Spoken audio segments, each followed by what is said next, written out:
Artigo 61. Todo contrato deve mencionar os nomes das partes e os de seus representantes, a finalidade, o ato que autorizou a sua lavratura, o número do processo da licitação, da dispensa ou da inexigibilidade, a sujeição dos contratantes às normas desta lei e às cláusulas contratuais. Parágrafo único.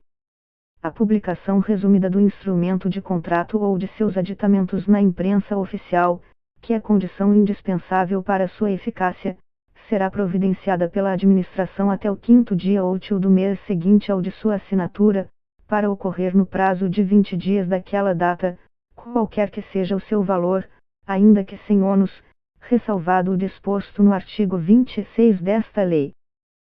Artigo 62.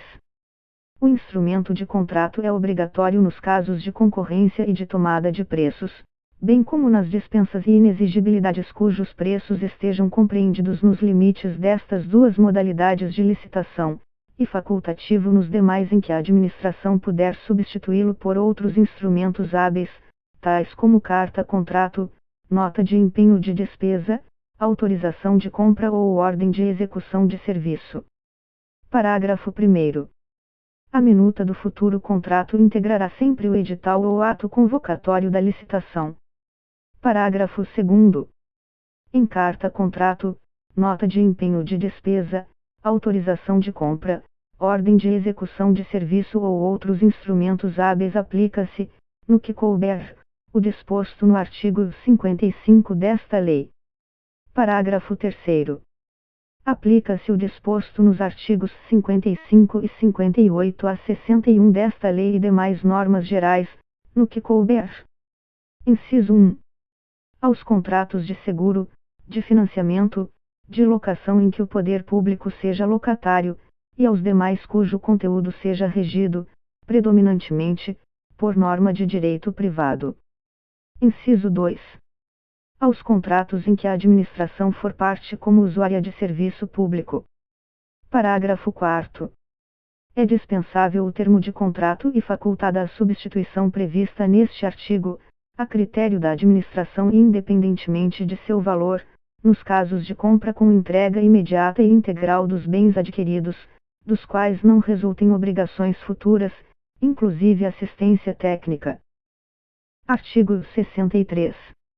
É permitido a qualquer licitante o conhecimento dos termos do contrato e do respectivo processo licitatório e, a qualquer interessado, a obtenção de cópia autenticada, mediante o pagamento dos emolumentos devidos. Artigo 64. A administração convocará regularmente o interessado para assinar o termo de contrato, aceitar ou retirar o instrumento equivalente, dentro do prazo e condições estabelecidos, sob pena de decair o direito à contratação, sem prejuízo das sanções previstas no artigo 81 desta lei. Parágrafo 1º. O prazo de convocação poderá ser prorrogado uma vez, por igual período, quando solicitado pela parte durante o seu transcurso e desde que ocorra motivo justificado aceito pela administração. Parágrafo 2º.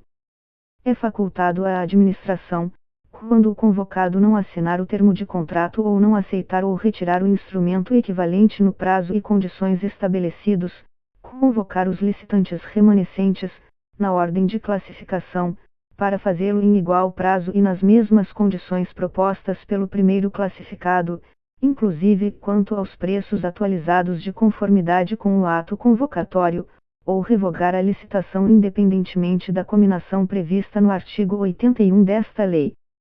Parágrafo 3º. Decorridos 60 dias da data da entrega das propostas, sem convocação para a contratação, ficam os licitantes liberados dos compromissos assumidos. Seção 3. Da alteração dos contratos. Artigo 65. Os contratos regidos por esta lei poderão ser alterados, com as devidas justificativas, nos seguintes casos. Inciso 1. Unilateralmente pela administração. Alínea A. Quando houver modificação do projeto ou das especificações, para melhor adequação técnica aos seus objetivos. Alínea B. quando necessária a modificação do valor contratual em decorrência de acréscimo ou diminuição quantitativa de seu objeto, nos limites permitidos por esta lei. Inciso 2. Por acordo das partes. Alínea A. Quando conveniente a substituição da garantia de execução. Alínea B. Quando necessária a modificação do regime de execução da obra ou serviço, bem como do modo de fornecimento, em face de verificação técnica da inaplicabilidade dos termos contratuais originários. Alínea C. Quando necessária a modificação da forma de pagamento, por imposição de circunstâncias supervenientes, mantido o valor inicial atualizado, vedada a antecipação do pagamento, com relação ao cronograma financeiro fixado, sem a correspondente contraprestação de fornecimento de bens ou execução de obra ou serviço. Alínea D.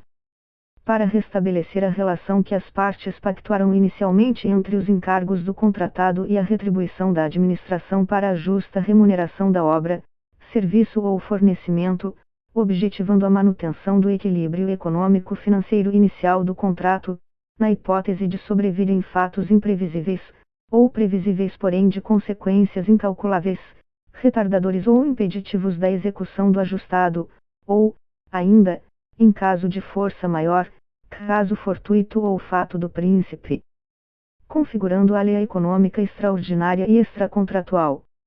Parágrafo 1º.